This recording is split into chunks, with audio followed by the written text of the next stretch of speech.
আসসালামু আলাইকুম প্রিয় দর্শক, অন্য মঞ্চের আলাপচারিতায় আপনাদের সকলকে স্বাগত জানাচ্ছি।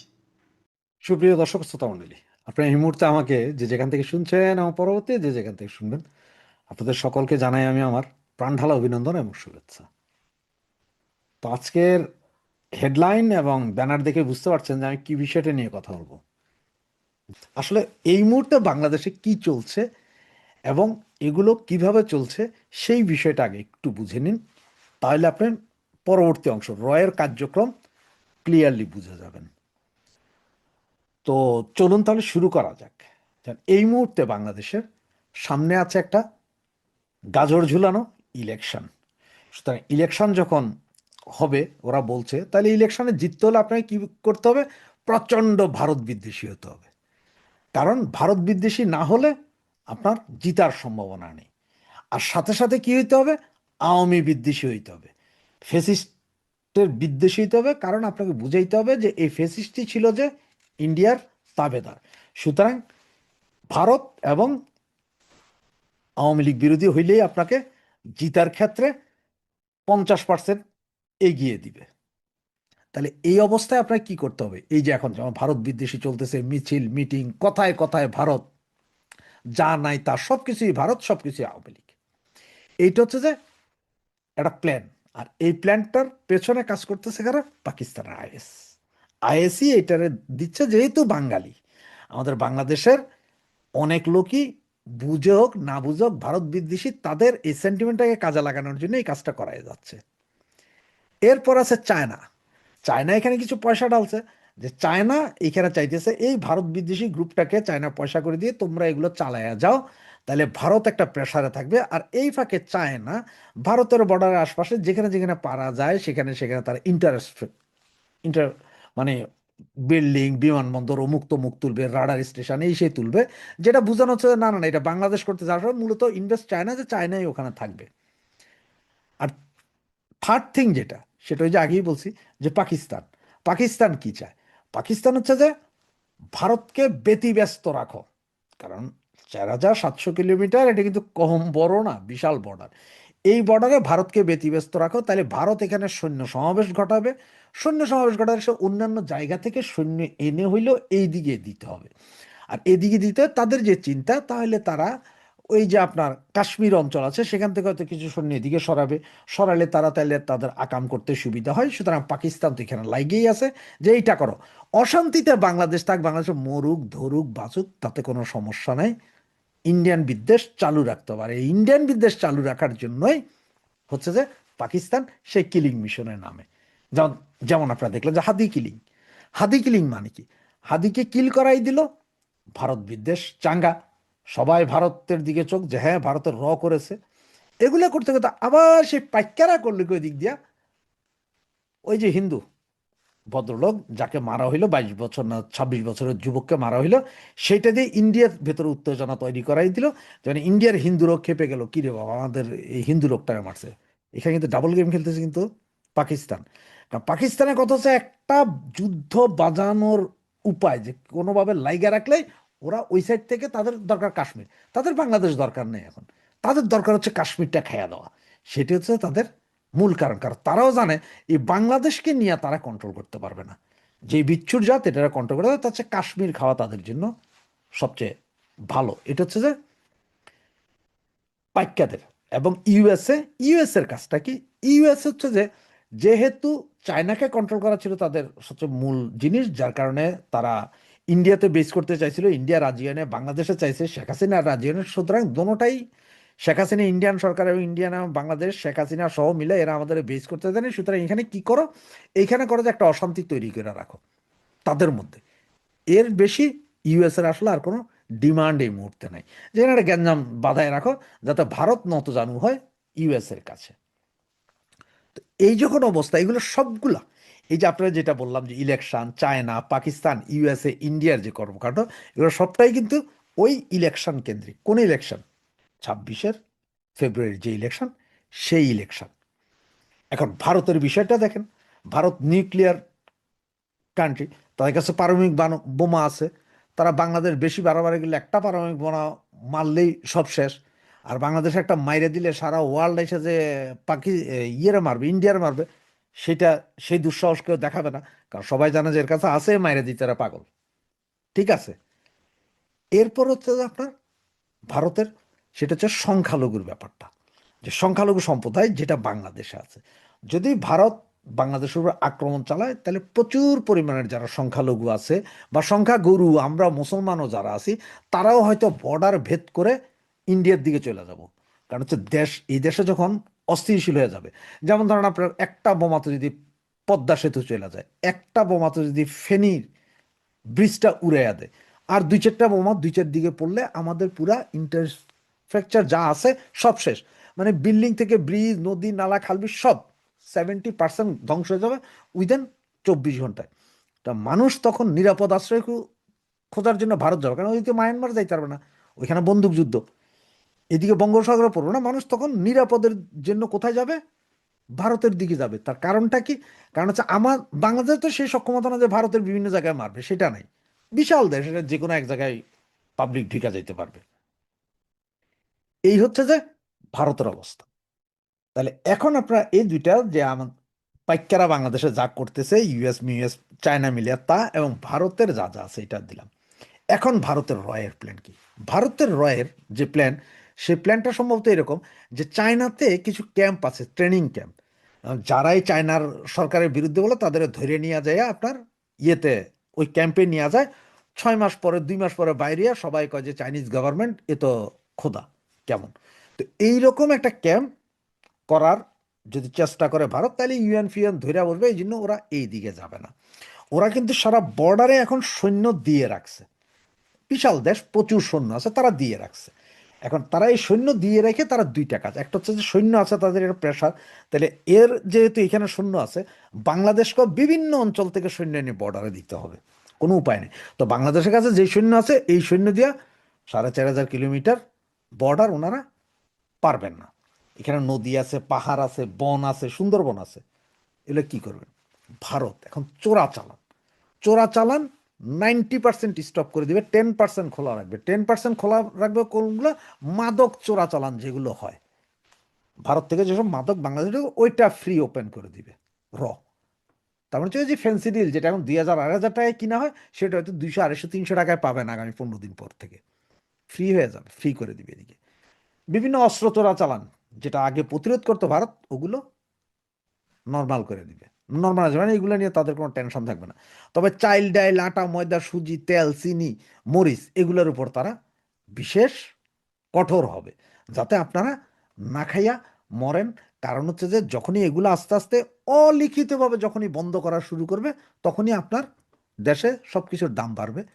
আপনি আনবেন 50,000 মেট্রিক টন চাউল আনবেন, ঠিক আছে দিব, দিব বলছে, কিন্তু কবে দিব সেটা তো বলেনি। এ দিচ্ছি দিব ফাইল, আপনি তার বাতিল করতে পারবেন না। দিব আপনারে, যখন আপনার দেশে কিছু আইব তখন বাইরে থেকে আনবেন, তখন আমরাও দিচ্ছি, অসুবিধা কি? এই, এবং ভারতের এই আরো 2টা বা 3টা কাজ করবে, যেগুলো এই যে যারা যারা এখন প্রচন্ড ভারত বিদ্বেষী নেতা হয়ে উঠতেছে না, এদেরকে আসলে প্রশিক্ষণ দিয়ে এই কাজ করা হবে, মানে তোমরা খুব ভারত বিদ্বেষী দেখাও। এতে ভারতের 2টা লাভ। এক হচ্ছে যে এই জিনিসটা দেখায় ভারত ইন্টারন্যাশনাল সারা পৃথিবীতে একটা আলোড়ন তৈরি করে দিবে, দেখো এই দেশ থেকে আক্রমণ, হত্যা, হুমকি ধমকি এগুলো দিচ্ছে, এগুলো সহ্য করা যায় না, একটা স্বাধীন দেশের বিরুদ্ধে আমরা তো কিছু করতেছি না, কিন্তু ওরা করবে। আর এটাতে পয়সা ঢালবে কে? আর আবার এই যে যারা মাথা চারা দিয়ে উঠছে, এইটারা আরো বেশি চাঙ্গা করার জন্য করবে কি, পাকিস্তান এদের কিলিং মিশনে নামবে।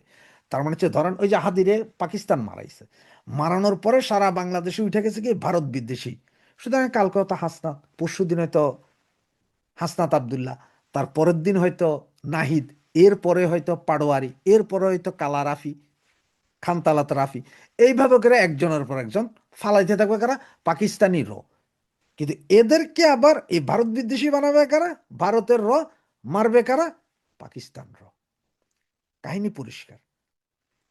এরপরে ভারত আরেকটা, যেটা পুরো পাহাড়ের ওইখানে আবার তারা অস্ত্র সরবরাহ করতে পারে। এবং এই যে আপনার রোহিঙ্গা ক্যাম্প আছে না, যেখানে 13 লক্ষ রোহিঙ্গা আছে, আপনাদের ভাই, মুসলিম ভাই, যাদেরকে আইনা গত 24 জুলাই আগস্টে আন্দোলন করাইছিলেন, তাদের ভিতরে অস্ত্র প্রশিক্ষণ থেকে শুরু করে সব করতে পারে মায়ানমারের ভেতর দিয়ে, কারণ মায়ানমারে তো বিশাল একটা অংশে ভারত আছে এখন, সেখান দিয়ে এবং তাদেরকে দিয়ে হয়তো চিটাং শহরটারে অস্থিতিশীল করে ফেলবে। পুরো এদিকে চট্টগ্রাম শহর, ওইদিকে আপনার পার্বত্য চট্টগ্রাম পাহাড়ে দিয়ে দিয়া আপনি করবেনটা কি? আপনার অবস্থা তো ডাইল খিচুড়ি। কারণ হচ্ছে আপনি সেভেন সিস্টার ভাঙতে যাবেন, এখন ভারত তো সেভেন সিস্টার না, এটা আপনার বলা উচিত 10 সিস্টার। কারণ হচ্ছে সেভেন সিস্টারের সাথে আছে চট্টগ্রাম, সাথে আছে রংপুর, সাথে আছে দিনাজপুর, এগুলো সব 10 সিস্টার, এগুলো সবই ভারতের বৃহত্তম ভারতের অংশ। তারা এখন বলা শুরু করছে। আজকে আপনার একটা জিনিস খেয়াল করছেন কিনা জানি না, ভারতের রয়ের কারণে আজকে নেপালে আমাদের জাতীয় পতাকাতে আগুন লাগানো হয়েছে, কারণ হিন্দু মারা গেছে। শ্রীলঙ্কাতে এমন অবস্থা, এত গ্যাঞ্জাম হয়েছে যে এখন ওখানে যারা সব ট্যুরিস্ট গেছিল বাংলাদেশি, তারা বাংলাদেশ হাইকমিশনের কাছে দাবি জানাচ্ছে যে ওদেরকে নিরাপত্তা দিতে এবং ওদেরকে নিরাপদে দেশে পৌঁছে দিতে। অবস্থা বুঝেন, চতুর্দিকে কিন্তু ঘিরতেছে ভারত, যেটাতে আপনি আমি খুব একটা বুঝতেছি না বা বুঝতে পারতেছি না। এবং যদি বেশি বাড়াবাড়ি করেন, বাংলাদেশ আরো বেশি বাড়াবাড়ি করেন বা আরো বেশি করেন, ওরা কিচ্ছু করবে না। ওরা জাস্ট রংপুরের অংশ যেখানে চিকেন নেকটা আছে সেইখানে যায়, তাই হাতির নেক করে ফেলাবে। মুরগির গলার জায়গায় হাতির গলা, ওই অংশ দখল করে নিয়ে ওইখানে যারা আছে তাদের বলে বাংলাদেশ নিয়ে যাও, হয়তো একদিনের যুদ্ধ করবো ওইখানে, এরপরে সিজফায়ার চাইবে বাংলাদেশ, সিজফায়ার ওকে, তোমার সাথে সিজফায়ারে করতেছি, কিন্তু এই অংশ ছাড়বো না, এই অংশের বাইরে চলে যাও। যেটা রাশিয়া ইউক্রেনের সাথে করছে। ওই যে আপনার ক্রিমিয়া দখল করেছিল, ক্রিমিয়া ছেড়ে দিতে বাধ্য দিয়েছে, এখন আবার দন্নস দখল করে নিচ্ছে, সব ছেড়ে দিতে বাধ্য দিয়েছে। ওকে, আমার তো অ্যাডাম আছে ভাই, আমার কাছে পারমাণবিক বোমা আছে, পৃথিবী ওই বোমার দিকে চায়, অন্য কিছু দিচ্ছে না। পাকিস্তানকে আপনারা বোমা দিবে? দিবে না।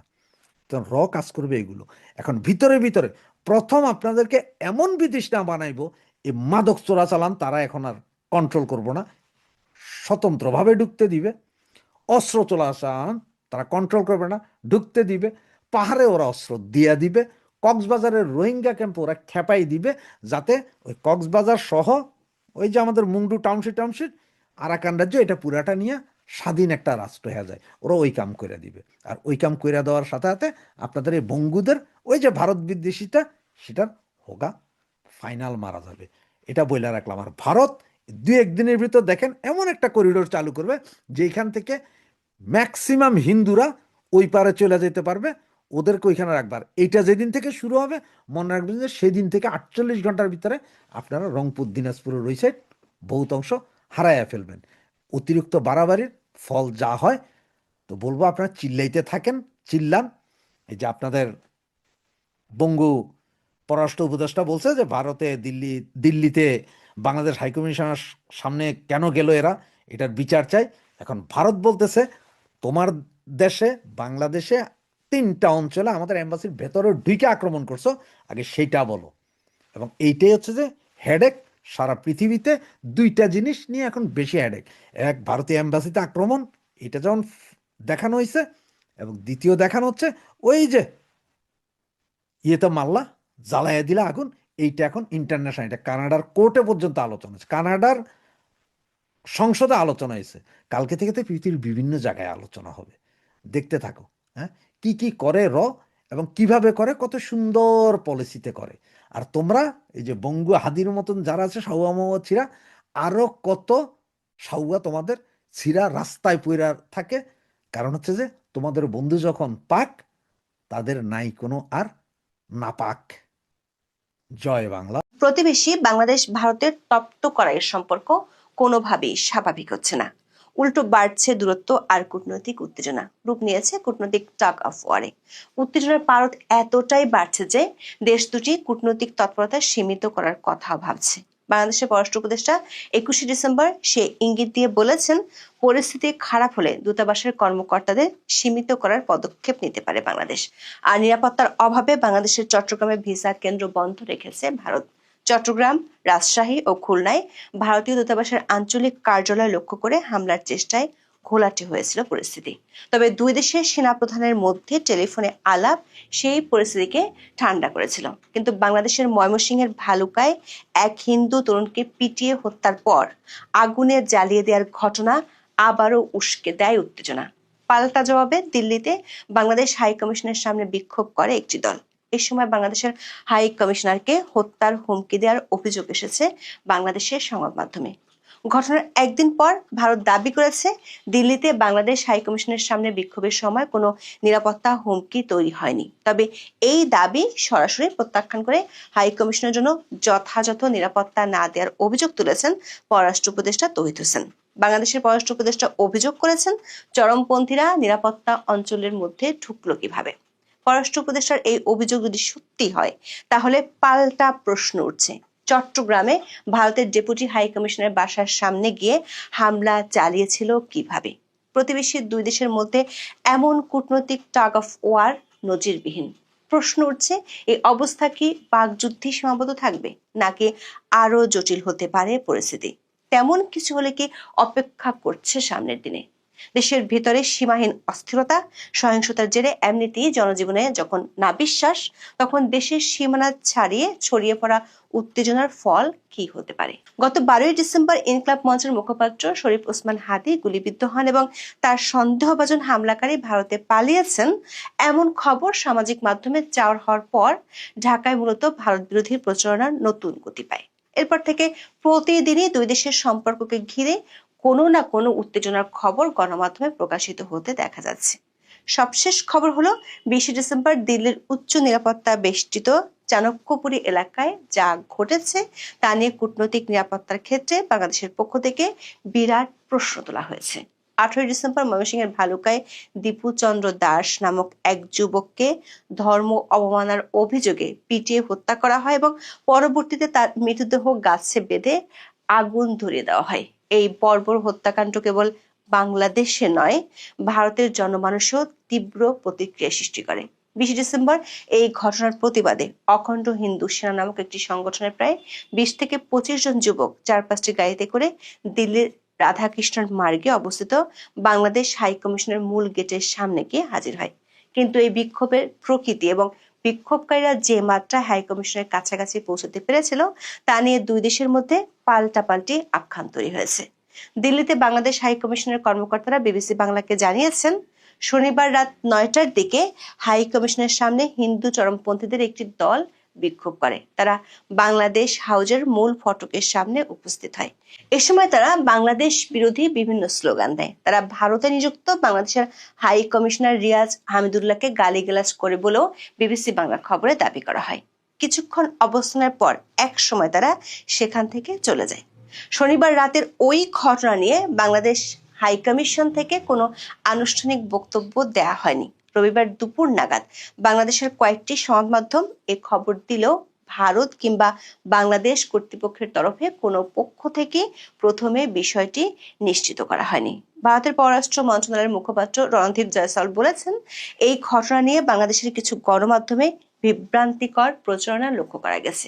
তিনি বলেন, প্রকৃত ঘটনা হলো ডিসেম্বরের 20 তারিখে দিল্লিতে বাংলাদেশ হাই কমিশনের সামনে প্রায় 20 থেকে 25 জন যুবক জড়ো হয়ে ময়মনসিংহের দীপুচন্দ্র দাসের নৃশংস হত্যাকাণ্ডের প্রতিবাদে স্লোগান দেয় এবং একই সঙ্গে বাংলাদেশের সব সংখ্যালঘুর সুরক্ষার দাবি জানায়। 21 ডিসেম্বর সোমবার ঢাকায় এক প্রেস ব্রিফিং এ বাংলাদেশের পররাষ্ট্র উপদেষ্টা তৌহিদ হোসেন অভিযোগ করেছেন, ভারতের পক্ষ থেকে বাংলাদেশ হাই কমিশনের জন্য যথাযথ নিরাপত্তা নিশ্চিত করা হয়নি।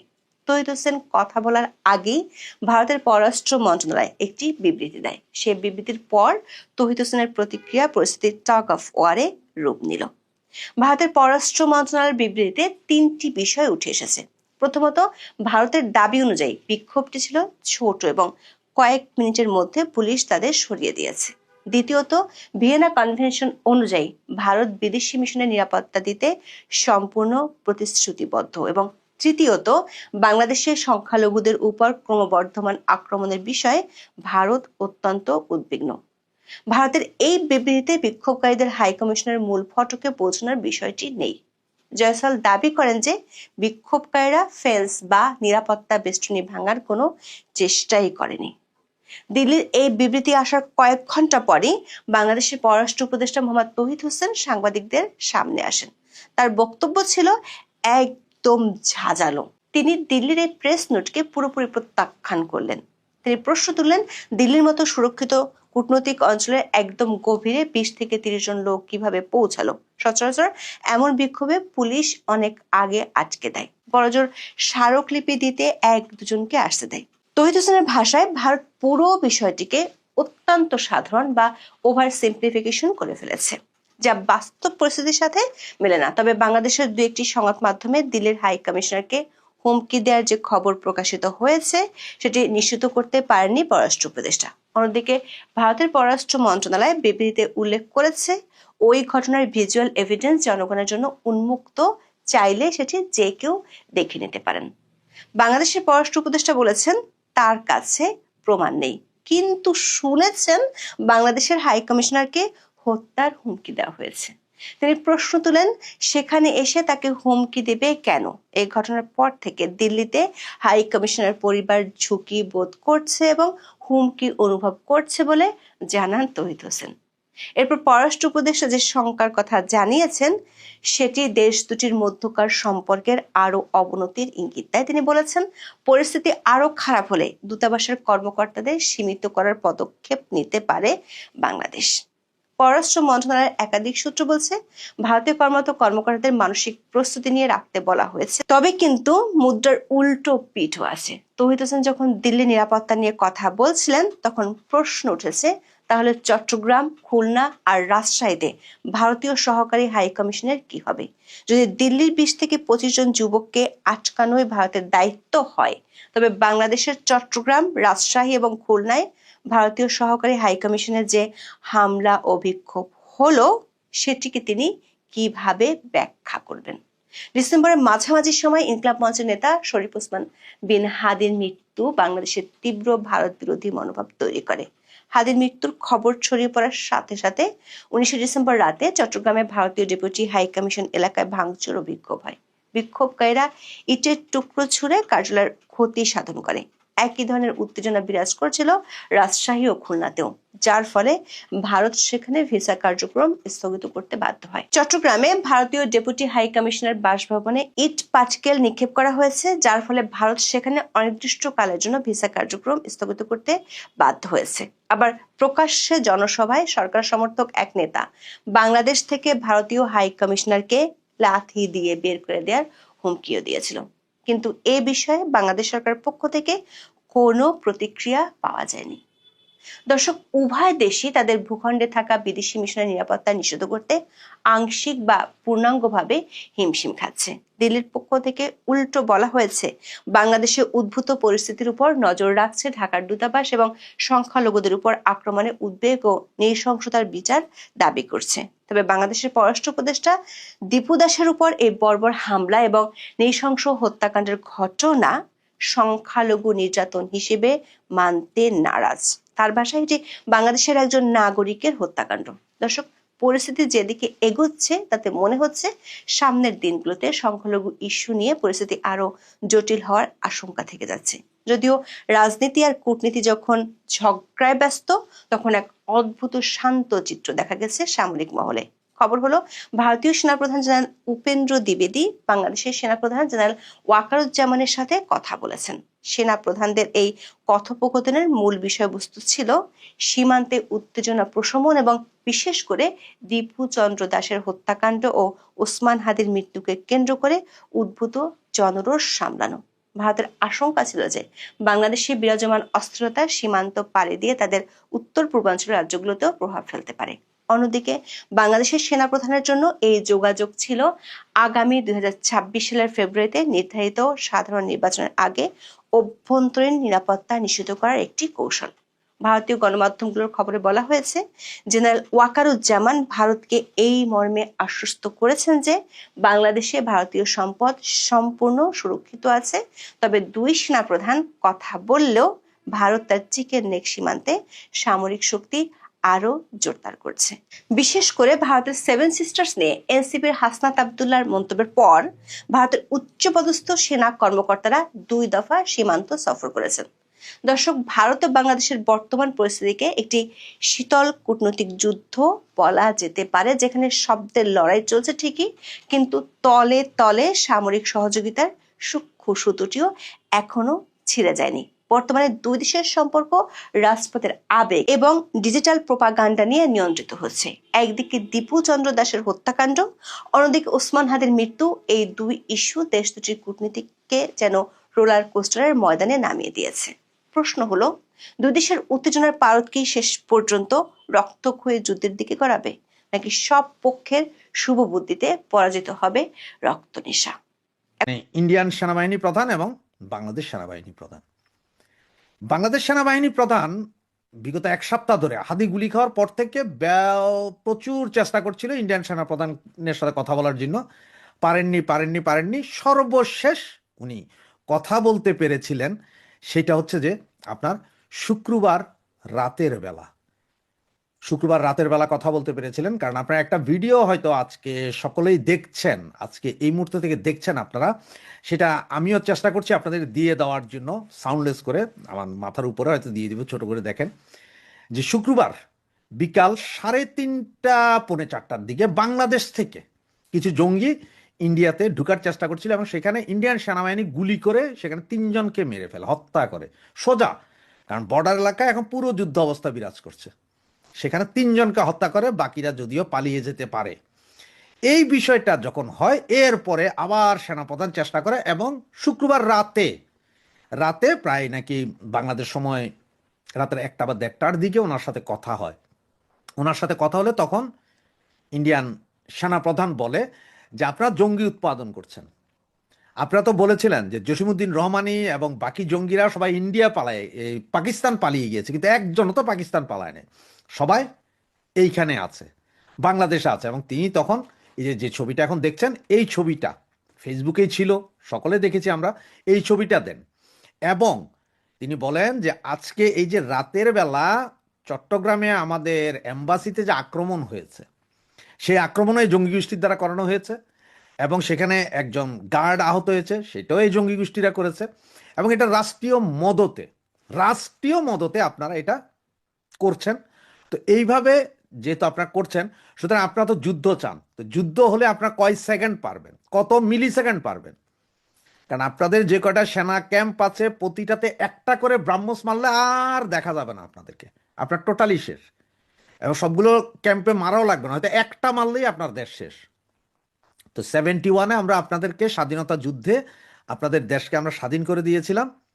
তবে এইবার এই 2025-এ দাঁড়িয়ে আমার মনে হয় আপনাদের ভূগোলটাই চেঞ্জ করে দেওয়া দরকার, যে আপনাদের দেশের কয়েকটা ভাগ করে দেওয়া দরকার। কারণ এটা আপনারা রাষ্ট্রীয় মদতেই চাচ্ছেন যে আপনাদের দেশ আপনারা নিজেরাই ধ্বংস করছেন।